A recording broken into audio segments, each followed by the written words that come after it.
ጨርስ አለቀ። ሌላ ምንም ያደረገው ነገር የለም። እኔ ደግሞ ከዚህ የበለጠ እጥፉ ነው። ጨረሰች።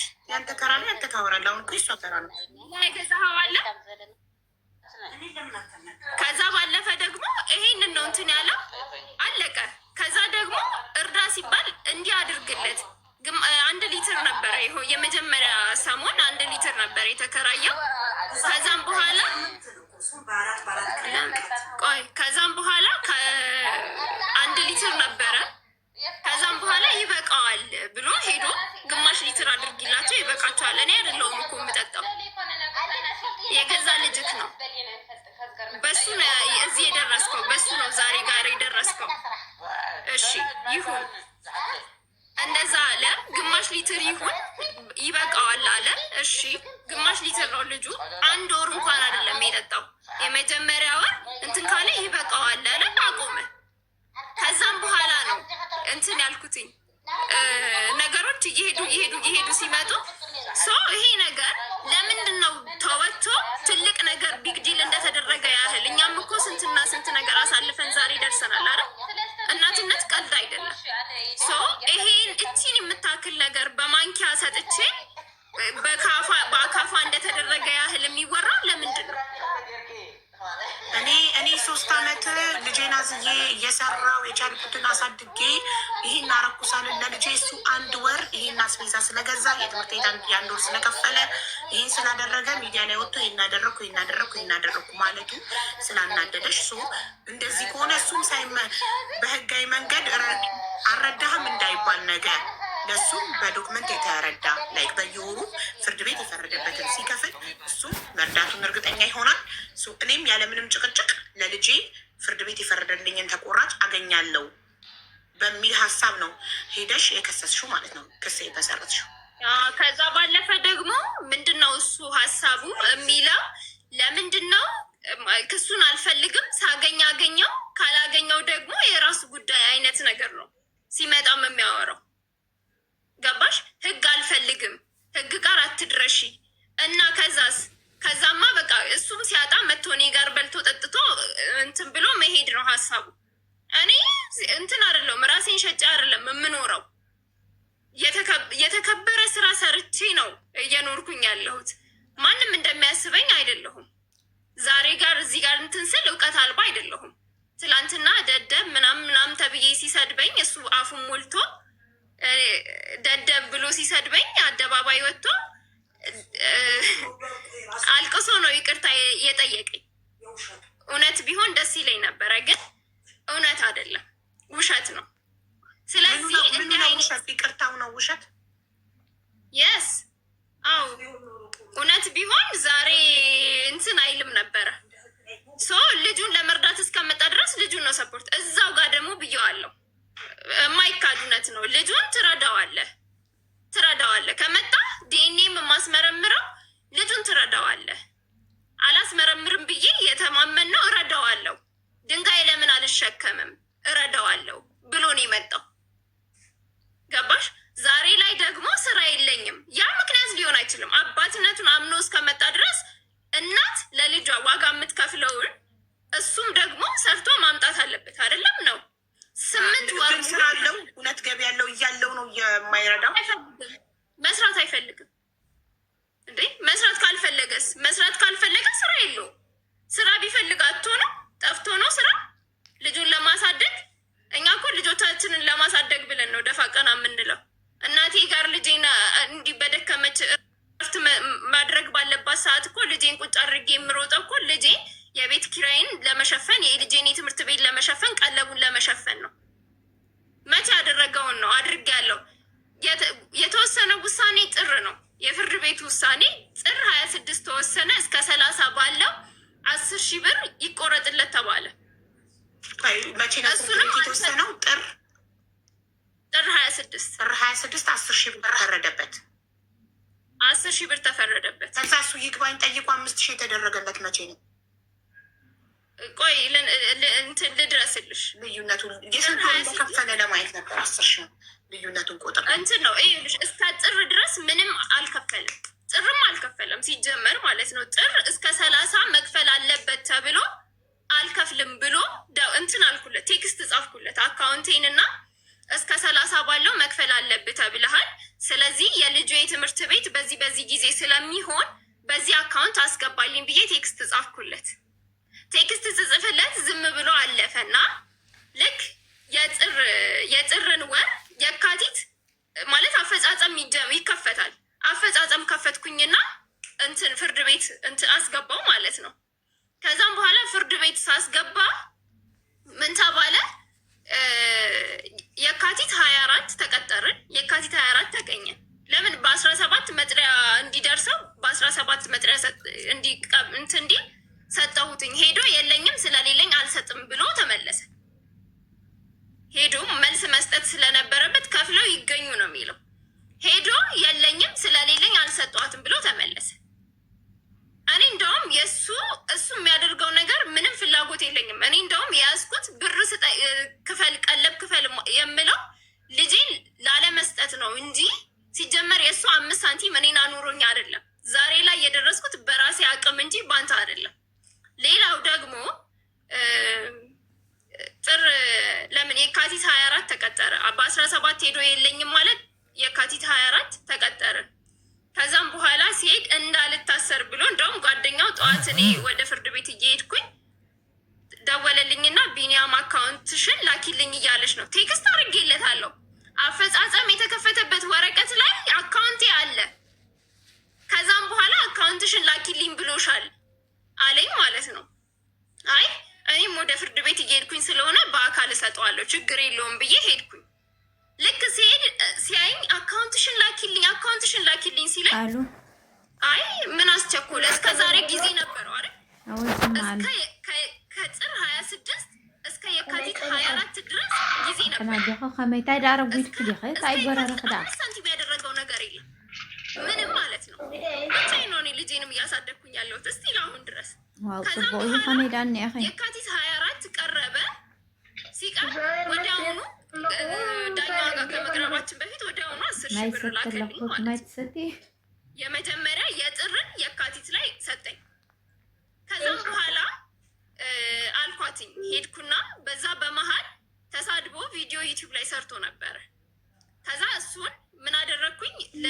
በአቃቢ ህግ አልኩኝና አንደኛ ሲጀመር ለምንድን ነው ስሜ በውሸት የሚነሳው?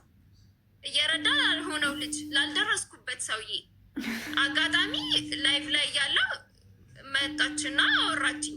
38 ሺህ ብር ቢኒያም ሰርቆኛልና እንዲመልስልኝ ብላ ደራርቱ የምትባል ልጅ ቪዲዮ ሰርታለች። እኔ አይቻት አላቅም፣ አውርቻት አላቅም። ራሱ ምስክር ናት። ልጅቷ ብትጠራ ማለት ነው። አላቃትም፣ አታውቀኝም። በቃ እንዲህ ቪዲዮ ሰርታለች ምናምን ስትለኝ እኔ ምን አገባኝ የምትልሽ የእሱ ፍቅረኛ እያወራን ማለት ነው። ከዛ እንደዛ ስትለኝ እኔ ምን አገባኝ። ቀድሞ ማለት ታይ ብለዋታል እሷም እና የኔን ጉዳይ ደግሞ በፍርድ ቤት ይዤዋለሁ። በፍርድ ቤት ቀድሞ እንደያዝኩኝ ከዛ በኋላ ስለመለከተኝ ምክንያቱም እኔ ስለ ራሴ እንኳን በስነ ስርዓት አለለም። ስለ ሰው ምንም የሚመለከተኝ ነገር የለም። ኮተታት ዝሆን ክነጓላት ታይዳ ያፍትላዓሊ ስልጣን ያዲኒ ረሕባ መፍታት አልቻልኩም። ላይ ካያገባኝም የራሴን ጉዳይ ታውቃለች፣ ብዙ ነገር ታውቃለች። ምክንያቱም ነግሬያታለሁ። ያለውን ነገር ሼር እናደርጋለን። ሺዝ ማይ ሰፖርተር ሰፖርት አደረገኛለች በብዙ ነገር ስልጣን ያዲኒ ረሕባ አልኳትኝ። ምንድን ነው የተፈጠረው? ልጅቷ ምንድን ነው 38 ሺህ ብር ምናምን ስትል አይ ታይታ ብላለች። የኔን ጉዳይ እንዲህ ደርሻለሁ። ስለዚህ ውሳኔ አርብ ነው ብዬ ተናገርኩ። ከዛ ውጪ ስሙን አላነሳሁም። የተናገርኩት አዎ ያለውን ነገር ድምፅኩም አይ ልጅቷ ቀድሞ ታይታ ብላለች። ስለዚህ ለምን አትስኮል ወልዮም ቀሲልኩም ተዛራው ወልዮም ምናምን ብሎ ደግሞ ባልና ሚስት ናችሁ አልሽ ምናምን ነገር ብሎ ደግሞ ቀረበ። ዝም አልኩ። ብዙ ነገር አወራ። አትርሱኝ አይነት ነገር አወራ። ዝም አልኩ። ከዛ ምንድነው ዜና ቀረበ ማለት ማለት ነው ዩቲዩብ ሰራ። ዲቦራ የከሰሰችው ክስ ነው። ምንም ወንጀል እኮ አይደለም። ያልኩትን እጠይቃለሁ፣ የፈለግኩትን እጠይቃለሁ። ህግ ደግሞ አይቶ ነው የሚፈርድልኝ። እኔ አይደለሁም የምፈርደው አይደለም። እኔ አይደለሁም ፍርድ ቤት፣ እኔ አይደለሁም ዳኛ። የምፈልገውን ነገር እጠይቃለሁ። አትየው ታራ ማይደክም ያኺ ፍርድ ቤት ደግሞ ግራ ቀኙን አይቶ ይወስናል እንጂ እኔ እንደ ጠለም አይደለም እንትን ያልኩት። ጠየቁ 15,000 ነው የጠየቁት። በቃ ያገኛል፣ አግኝቷል። በእኔ ቪዲዮ ሰርቷል፣ አግኝቷል። በልጁም ሰርቷል። ራሱ በሰራበት እንጂ ያገኘው ረዳው ነው የሚለው እሷ ማይፋለ ደህና ያኺ 70 ምናምን ሺህ ብር። ከዛ ልጁን ባገኘው ቁጥር 1500 ብር አወጣለሁ አለኝ። ባገኘሁት ቁጥር 1500 ልጁ ማለት ምንድን ነው የሚበላው? ይሄን ያህል 1500 ብር። ያው እኔ እንደውም ይሄ እዚህ ጋር የተጻፈው በሙሉ እሱ እንትን ያለኝ ነው ማለት ነው። 70 ሺህ ብር ከ70 ሺህ ብር በላይ አውጥቻለሁ። ከዛ ደግሞ ካልኩሌት ያደርጋል ማለት ነው። ይሄን ያህል ነው ልጅህን ሲበላ ሲጠጣ የምትቆጣጠረው። ያልበላው ያልጠጣውንም ነው ልጁን የሚቆጣጠረው። እሺ ይሁን፣ እናመሰግናለን። ሜካፕ ጤና ልሁን ለልጄ። ከዛ ያለፈ ደግሞ ሜካፕ 24 ከፈለ። የጥርን የከፈለው። ከዛ የካቲት 24 ምን ተባለ? ነገርኳት ለሴትዮዋ ቀበል ደሊል ይኺ ሜካፕ የስልጥነ ለኸ ገጻይ። ምክንያቱም ከኔ ጋር ቅራኔ ላይ ነው፣ እየተሳደበ ነው። ከኔ ጋር ሰላም ካልሆነ ለልጁ ምንም አይነት ቢሆን በልጁ ጨክናለሁ እያለኝ መልካም አእምሮ ይኖረዋል ብዬ ማሰብ አልችልም። ምክንያቱም ከኔ ጋር እልህ ውስጥ ነው ያለው።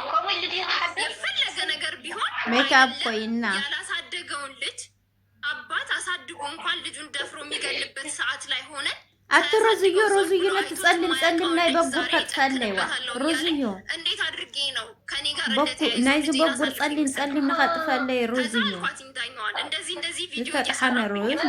ስለዚህ እኔ ልጄን ማሳየት አልፈልግም። ካፍት ምሳሕት ወልዕዎ ሮዝዮ ከልልኝ አልኳት። ከዛም በኋላ አንቺም አይነት ነገር አለች መጥሓኒ ገዚእኸ ገዛ ሩዝ ገዚእኺ ኣብ ሲልኪ ትጥሕኒ እዮም በቀጣይነት ቀጥ አድርጎ እንዲከፍል ንገሪኝ። ይከፍላል። ምንድነው ደንበኛችን ኣብ ሲልካ አይ ብማሽን ዝጥሓ ለዓለም ይተርፋሉ ምናምን ነገር አለች ማለት ነው። እሺ እንዳፍሽ አድርገው ብዬ ጥያት ወጣ ዳኛዋን ማለት ነው። እና የሚገርምሽ ዳኞቹ ራሱ እንዴት አንቋሻው እንትን እንደሚሉ ወሐው ገርሚስ ከዲኸ እሺ ችግር የለውም። እኔ ልጄን ነው የምፈልገው፣ የልጄን ደህንነት እንጂ የእሱን ገንዘብ አለ ተሰማዕታ ልክ ያ ክትጠቀም የለኸውጽያ ሚያዝያ ላይ እዝን ኸድን ቁር ይኸ አውጽያ ተእዝን ነገር ነው በቃ የሆነብኝ ማለት ነው። ተጫለኩ ስጠኝ ብዬ እንኳን ደውዬ አናግሬዋለሁ። የካቲት አልከፈልም አትኸድን ቁር ይኸ አይጠቀም እሱ እሺ አልኩኝ። መጥሪያው ምንድን ነው እዚህ ጋር የዘለልሽው እዝን ኽሐመክ እዩ 100,000 ብር ካሳ ይክፈለኝ ብለሽዋል። እኔ ሙሉ ለሙሉ ሰላም ነው የምፈልገው። ስለዚህ ቪዲዮ ክርኤልኪ አድርጌ ብያለሁ። ልጄን ማጠገብ እንዳትደርስ ቪዲዮችን እንዳለች እስካሁን የለቀቀውን የኔንም የልጄን ቪዲዮ አጥፋ። ከዛም በኋላ ደግሞ ሞራል ምክንያቱም በጣም ብዙ ስራ ተበላሽቶብኛል። ማስታወቂያ መስራት ትቻለሁ። በጣም ብዙ ሰው ይደውልልሽ ለምን እንዲህ ታደርጊዋለሽ ምናምን የማይሉት የለም እየተደወለ ማለት ነው። እኔ ለማስታወቂያ ብዬ ነው ስልኬን ባዮ ላይ ያስቀመጥኩት እንጂ ማንም እየተነሳ እንዲደውልልኝ እና እንዲሰድበኝ አይደለም። ይደውሉና እንዲሆንሽ በዚህ እንደዚህ ታደርጊዋለሽ እንደዚህ ሆነሽ ሰይላ በኖርማል ክድውለልኩ ያጸየ ኔትወርክ ስራ መስራት አልችልም፣ መቀጠርም አልችልም፣ ምንም ማስታወቂያ መስራት አልቻልኩም። ከዛ በኖርማል ክድውለልኩ ያጸየ ነረ ጸጉር ከስከ ፍትሕ ያርኢኒ ልጅሽ አጠገብ ላይ ደርስ ፈትሕ ክበረርኢኒ ቀመሪ ጸጉር ዘይትንካኸውያ ስም ማጥፋት ወንጀል በሞራል ካሳ ምናምን ብቻ ሳልፈልግ ህግ አጥቼ ብዙዎቹ መውሪድ እንደትንካኸውያ መውሪድ ደታያት ደውረሉ ከምናታይ ትንካኸውያ እንትን አልኩኝ። ማጥናት ጀመርኩኝ። ከዛም በኋላ ጻፍኩኝ ውል አዘጋጅ እንዲህ አይነት ውል አዘጋጅ የሞራል ካሳ ፈልጋለሁ። ስከሪኒ 100 ሺህ ብር ካሳከፈለኝ ቪዲዮ ስለሰራህብኝ አልሽ። አዎ ቪዲዮንም አጥፋ፣ የልጄንም የኔንም ቪዲዮ አጥፋ። ስለዚህ ልጅሽም አጠገብ አልደርስም። ቪዲዮ እንትን በል አንደኛ የይቅርታ ቪዲዮ ስራ አልኩት። ሁለተኛ ደግሞ ሌላ አዘጋጅ ሽማግሌዎችን ይዘህ ስመጣ 100 ሺህ ብር እና የተባረከ ከመያ አልኩት። ምክንያቱም በቃ በጓደኞቹ በምናምን በቃ የማያስደውለው የለም የማያስደውለው። እኔ አንዳንድ ጊዜ ሲደውሉ ሁላ ሰው ሁላ ሲደውል ልኳቸው ነው እንዴ ነው የምለው። ኢቨን ኮሜንት ማለት ሰው አደባባይ የወጣ ነገር ነው አይደለ? እንዲህ እየተፈጠረ ነው በህይወቴ በዚህ ሰው ምክንያት። ስለዚህ እንዲህ ቢፈጠር አሁንም ቢሆን እላለሁ አንድ ነገር ቢፈጠር በእኔም ሆነ በልጄ እኔ ከሱ ታይ ሐሰለኹ ወይ ተውሪ ወይ ከዓይ ተንተን ቀጥፎ ይፈንዳ አይወጣ ዩቲዩብ ቪዲዮ ሰርቼ ሁሉ የእሱ እንትን ነው የሚመስሉት። እኔ ታሐስብ ይሳደባሉ ምናምን ነገር ኦኬ ችግር የለውም። እኔ እኮ በሰው አይደለም የምኖረው በእግዚአብሔር ነው። ከዛም በኋላ ደግሞ እሱ ራሱ በሚለቃቸው ቪዲዮ ዲቦራ ከዛ ደግሞ መቼ ነው ሰሞኑን ደግሞ የሆነች ልጅና ዋታነ ሐሰብኩ አለ መሰለኝ በሱ ደግሞ ለእኔ እንትን የተባለ ነው የሚመስለው ማለት ነው ሲሳደብ ምናምን። ኦኬ ኮሜንት ደግሞ አንብብ። ዲቦራ እንዲናት አይደለም ሌላ ዩቲዩብ ጋር ምናምን ቀርቶ እዚህ ጋር ራሱ ዲቦራ ክፉናት እንዲናት ክፉ መሆንኩ ምንም እኔ ልጄን ለመጠበቅ የማላደርገው ነገር የለም በአጠቃላይ ማለት ነው። ሲቀጥል ያለው ነገር ምንድን ነው?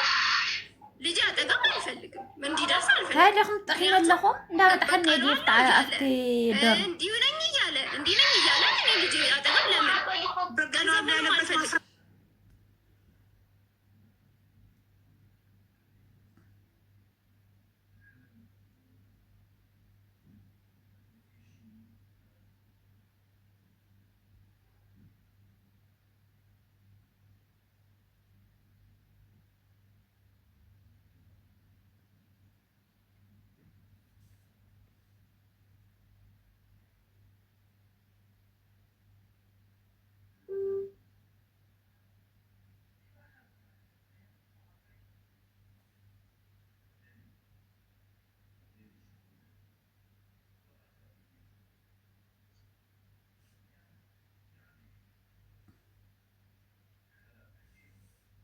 እንደ አብረሽ ቪዲዮ እንስራ።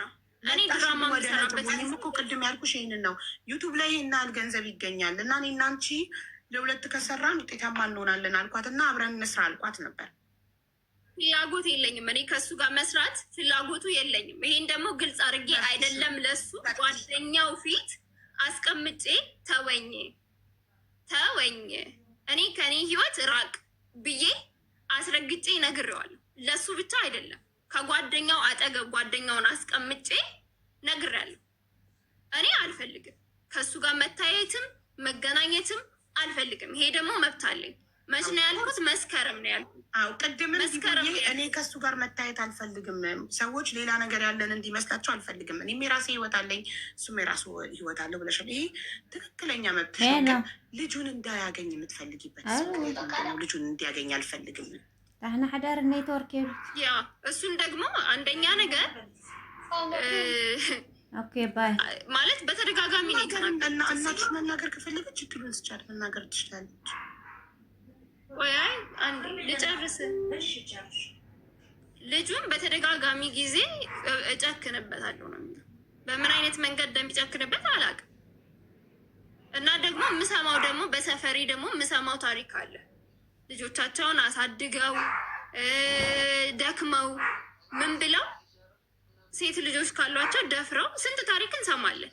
ከዛ ባለፈ ደግሞ በቅርብ በካናዳ የተፈጠረውን ደግሞ አይተናል፣ ሰምተናል። 2 ልጆቹን አዝናናለሁ ሰላም ነበሩ፣ አዝናናለሁ ብሎ ወሰደ። ከዛ ገደልኳቸው ብሎ ለፖሊስ ደወለ። አዎ ግን የምንሰማውን ታሪክ ሁሉ እኛ ላይ ይደርሳል ብለን የምናስብ ከሆነማ ህይወታችን ይቃወሳል። ማሪ እያንዳንዱ ሰው እኮ የተለያየ ባህሪ ነው ያለው። ሜቢ እሱ አሁን ለምሳሌ ልጆች ከሱ ጋር ጊዜ አሳልፎ ሲመጣ ደስተኛ ነው ወይ እንዴት ነው የሚለውን ነገር አጥንተሻል እንጂ ሚዲያ ላይ የምንሰማው ሁሉ እኛ ላይ ይመጣል ካልንማ ተፈራርተን እርስ በርስ ሁሉም ሊለያይ ነው ማለት ነው። እናትና አባት ሊለያይ ነው ማለት ነው። አቡዬ ስሚኝ፣ አቡዬ እኔ እኮ ከልክዬ አልከለከልኩም። በህግ ተፈቅዶለታል አይደል? ህግ እኮ እሁድ 4 ሰዓት ወስደ 11 ሰዓት መልስ ተብሏል። ሞክሮ አያውቅም።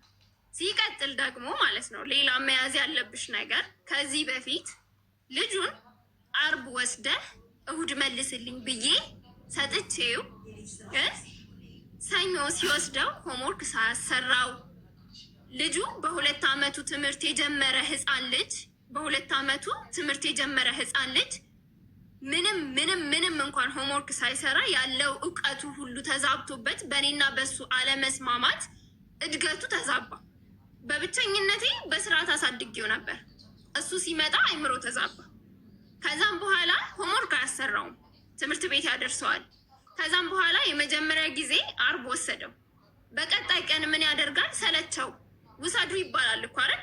ካልተመቸው ዲቦራ እኔ ልጅሽን መውሰድ አልቻልኩም ወይም ደግሞ ልጁን መውሰድ አልቻልኩም፣ ስለዚህ ፕሊስ ዛሬ ተባበሪኝና ውሰጁ ቢለኝ እኔ ልጄ ይደክመኛል። ትምህርት ቀን አስቀረው ማለት ልጁን አይደለም፣ አርብ ነው እንዲወስድ ያደረግኩትኝ። አርብ ከትምህርት ቤት ወስዶ እሱ ጋር አሳድሮ እንዲመልስልኝ ማለት ነው። ከዛም በኋላ ደግሞ ምን ያደርጋል? ሰው ላከ ትምህርት ቤት። አንደኛ ልጁን ሆምወርክ አያሰራውም እና ትምህርት ቤት መውሰድ ሰልችቶት ትምህርት ቤት አስቀረው። አይደለም፣ ከትምህርት ቤት ነው እንዲያወጣ ያደረግኩት። አርብ እኔ ነው የሚወስደው፣ እስከ አርብ እኔ ጋ ነው። ከዛም በኋላ ልጁን ከትምህርት ቤት አውጣ ስለው ሌላ ሰው ላከ። የመጀመሪያ ጊዜ ሄደ በሞራል። ከዛ በቀጣይ ቀን ሂድና ለምን ልጁን አርብ እንደሚወስድ ያውቃል። ከዛ ሰው ይዞ መጣ። ሰው እንዲያመጣ ሄዶ ላከ ማለት ነው። ከዛም በኋላ ከሚሶቹ ደወሉ። እኔ ማንንም አላውቅም። ሲጀመር ምንድን ነው ያለው? የባለቤቷ ወንድም ነኝ አለ ልጁ። ሄዶ ማለት የባለቤቷ ወንድም ነኝ እንትን ፈልጎት ሄደ። ልጁን ፈልጎ ሄደ። ከዛም በኋላ እንደዛ ሲል አስተማሪዎቹ ደወሉልኝና እንደዚህ ነው ሲሉኝ፣ አይ እኔ ማንንም አላምንም፣ ልጄንም ለማንም እንዳሰጡ፣ ካልፈለገ ይቅር፣ ከዚህ በኋላም ቢመጣ እንዳሰጡብኝ። ምክንያቱም ኃላፊነት ቢኖርበት ልጄን ሰው አይልክም ነበረ። በዚህ በማይታመንበት ዘመን ሂጂና ልጅሽን ውሰጂ ቢለኝ እኔ ሮጥ ብዬ ነው አንድ አፍታ ልጄን የማመጣው። ማንም የደከመው የሰለቸው የለም። ከዛም በኋላ ምን አደረግኩኝ? እህቴን ደወልኩኝና ለምን አስተማሪዎቹ ደውለው ነበረ በሰዓቱ እዛ አካባቢ ስላልነበርኩ ሲደውሉልኝ እህቴ ትመጣለች፣ ስሟ ከሌ ነው፣ መታወቂያዋን ይዛ ትመጣለች፣ ስጡልኝ ልጄን እባካችሁ አልኩኝ። ከዛ እሺ አሉ። ሲስተርም መታወቂያዋን ይዛ ሄዳ ልጄን ይዛ መጣች ማለት ነው። ስለዚህ ላከው ሰው እንዲወስዱ አልፈቀድሽም? አልፈቀድም። መታወቂያዋን አሳይታ ወሰደችው። ምክንያቱም ይሄ ሰው ትላንትና ነው የመጣው። በቃ ዲኤንኤ ይሰራልኝ አለ መጣው። ከዛም በኋላ ደግሞ ምንም እንትን የሚል ነገር የለም። ልጄ ቤተሰቦች ያውቁታል። እናቴም አባቴም ብሎ ያደገው በእኛ ቤተሰብ ውስጥ ነው። ስለዚህ ማናት ሲባል አክስቴ ናት አለ። መታወቂያዋን አሳየች፣ ወሰደች፣ አለቀ። ከልጁ ጋር ያለው ነገር ይሄ ነው። ቤት ውስጥም ሲሆን ያው እንዴት እንደሚጠብቀው አላቅም። ልጅሽን ግን አንቺ ከመጣ በኋላ አንቺ ጋር አባትህ ጋር ምን አሳለፍክ? እንዴት አረግ ምናምን ስትዩ ምንድን ነው የሚል ነገር ይነግረኛል። አነቀኝ፣ እንዲያረገኝ ይለቀኝ። ከዛ ጥሩ የሚያሳልፈው ጊዜ ካለ ይነግረኛል። ግን ደግሞ ይሁን ገባኝ ማለት ተላፋኝ፣ ተጫወተኝ ነው አነቀኝ። እንዴት እንዳደረገ ልንገርሽ። መጣና ልጄ እንዲመተናነቅ ሽጉጥ ምናምን እኔ አላሳየሁትም፣ አያውቅም እንደ አይነት ጨዋታ። ከዛም በኋላ መጥቶ እዚህ ጋር ነው እንደዚህ ያዘኝ። እንደዚህ ማለት ቲቱቦይ እንዲህ ነው ያነቀኝ። ማን ያሳየ ብዬ ተቆጣሁት። አይ ቢኒያም እኮ እንደዚህ አደረገኝና አነቀኝ አለኝ። ከዛ እንደውም እራሱ ጋር ደወልኩና እንዴት ልጅ ታንቃለ ብዬ ይሻሻል አይፈልግም ወይስ ያቅፈዋል ይፈልገዋል? አባቱ ሲያይ ልጅሽ በግድ ነው የለመደው። ምክንያቱም ህፃን ልጅ ብስኩት፣ ከረሜላ ምናምን ወይ ደግሞ የሚፈልገውን ነገር አደርግልሃለሁ ካልሽው እሺ ነው የሚለው ነው አይደለም? በቤት ሲመጣ እየሮጠ ያቅፈዋል ወይስ እምቢ ይላል? እሱ ጋር ሄድ ሲባል ልጅሽ አባቱ ጋር ሄድ ሲባል እየሮጠ ሄዶ ያቅፈዋል፣ ደስ ይለዋል ወይስ እምቢ አልፈልግም ይላል? ላይ ሸሸዋል። አላውቅም። እሱን አሁን እኔ አይደለሁም ማገናኘው፣ እኔ አላገናኝህም ብዬዋለሁ። ከእናቴ ጋር ነው የሚገናኘው። እናቴ ናት። ማዘር ተናገሪ።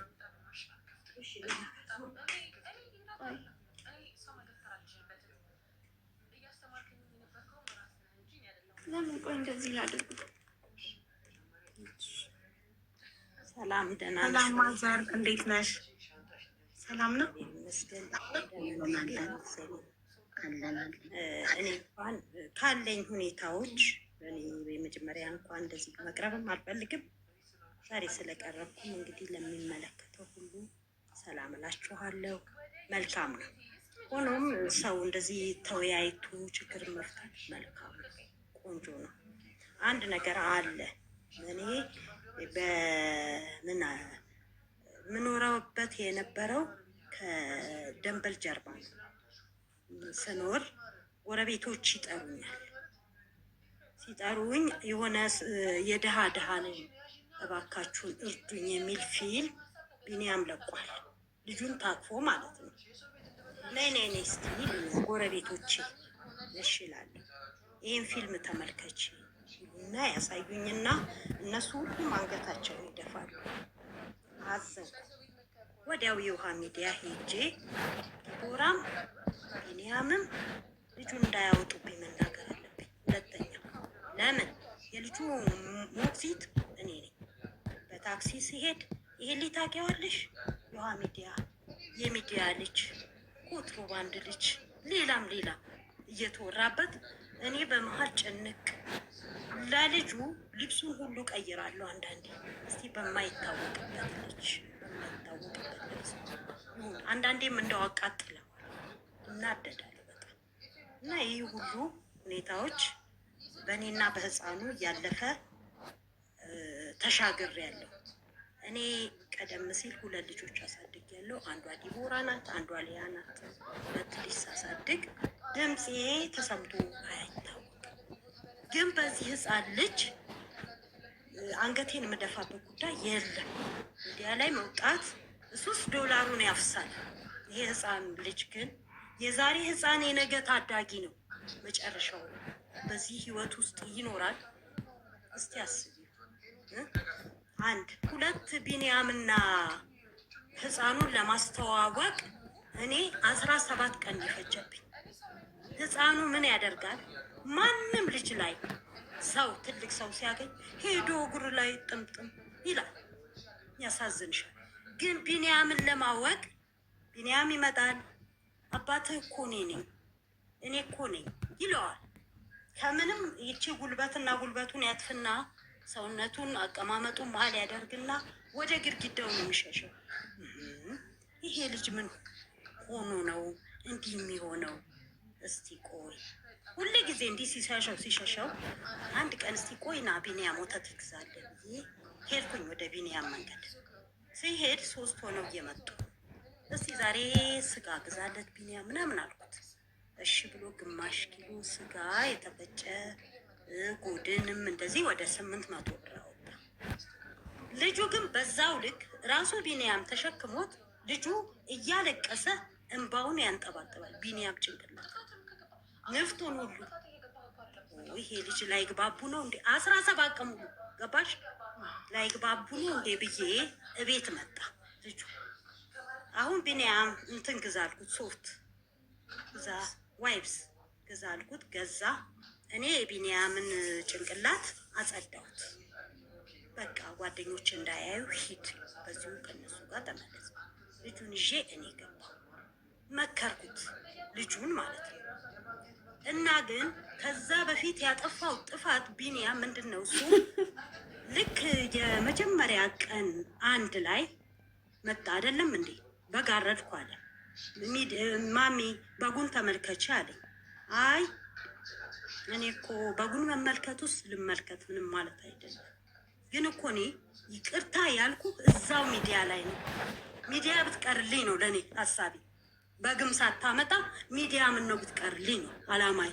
ለምን ነገር ተከትሎ እንደሚመጣ ይገባኛል። ቢኒያም ሽማግሌ አምጣ ሲባል አንድ ሽማግሌ አላመጣም። ጓደኛው ደግሞ ዝም ብሎ ቲክቶክ ሰራተኛ እኛ እኮ እዚህ ቢንያምን እያስመከር ነው በእውነተኛ መንገድ፣ በእውነተኛ ጉዞ፣ በእውነተኛ ህይወት ሄደው እውነትም እርግጥ ነው እሷም የራሷ አላማ የራሷ ጓደኛ ቢኖራትም እሱም የራሱ ጓደኛ የሷ አላማ ቢኖረው አይደለ እንዴ?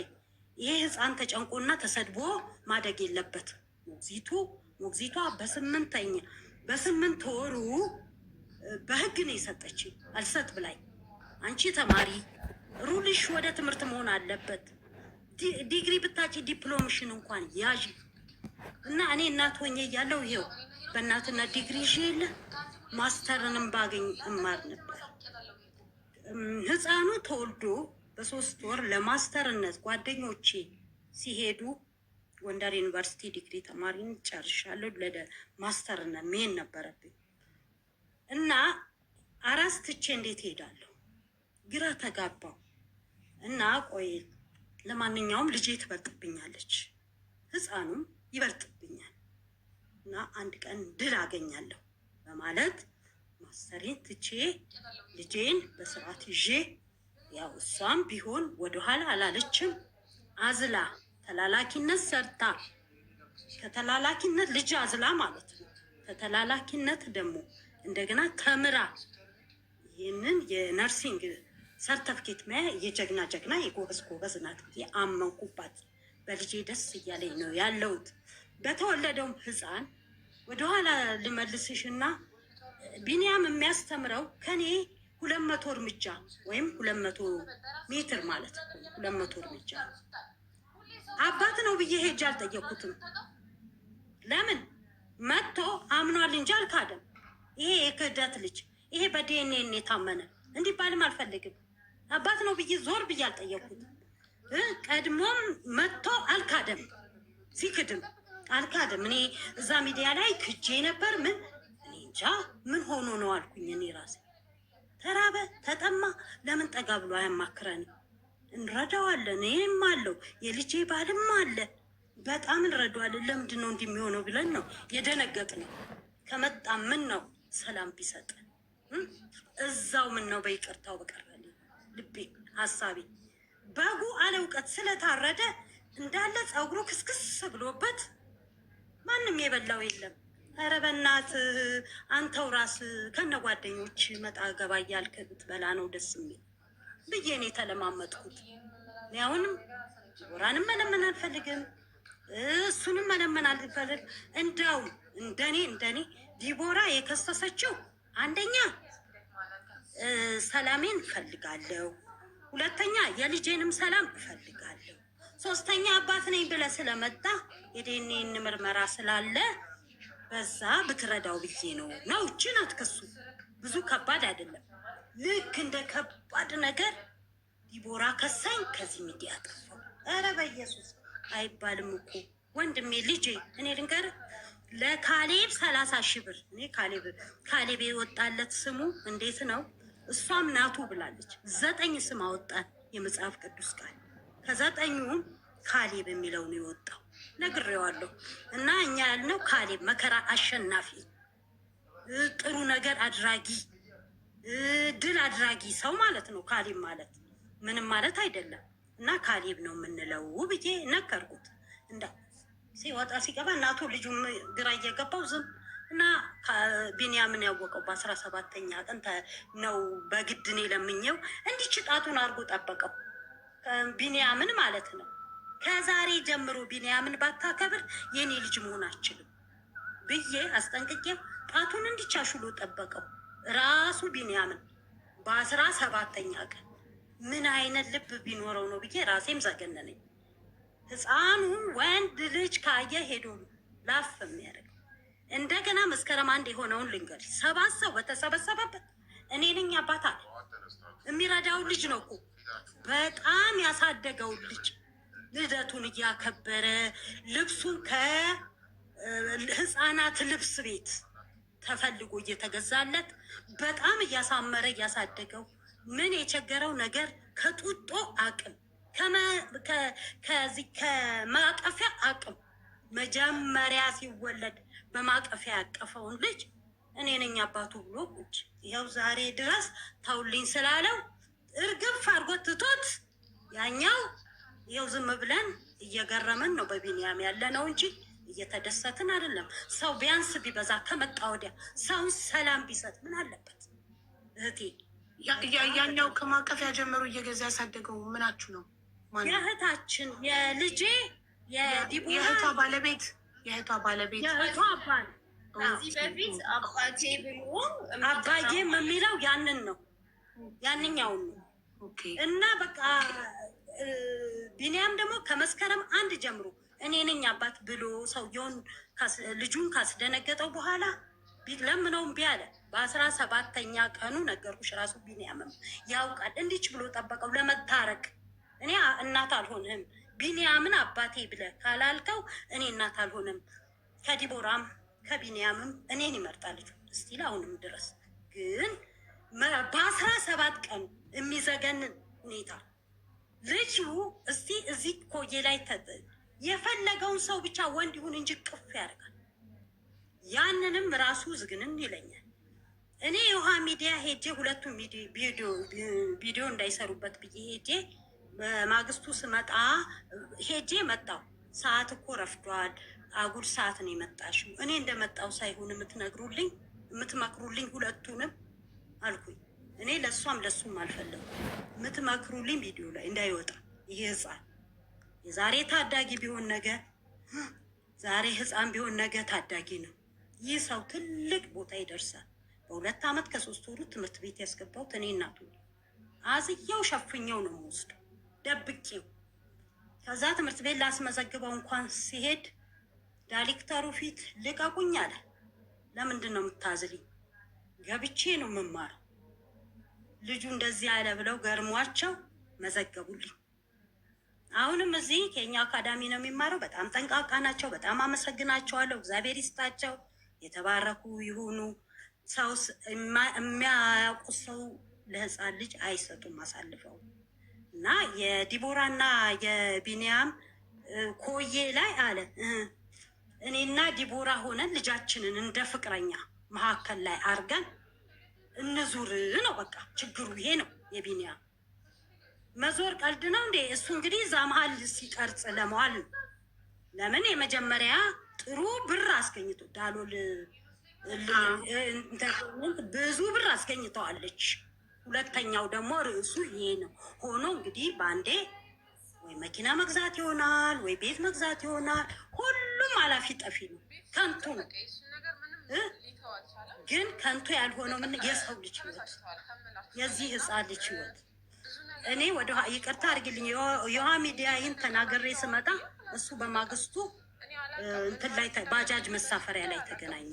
እሱ ሌላ ሰው ነው የሚጠብቀው እና ገጠመኝ ሆኖ ማውራት መጫወትም ማመጣንና ረጅም ወሬ እያወራን ግን አለ ልጁን ላይ እልህ ታስይዙኛላችሁ ወይ አባት ሆኖ እልህ ታስይዙኛላችሁ የሚል ሰው መጣ። በግብፁ እንደዚህም አላልኩትም። ውስጤ ተብሰለሰለ። ልጁን ሳይ አለቀሱ። ለምን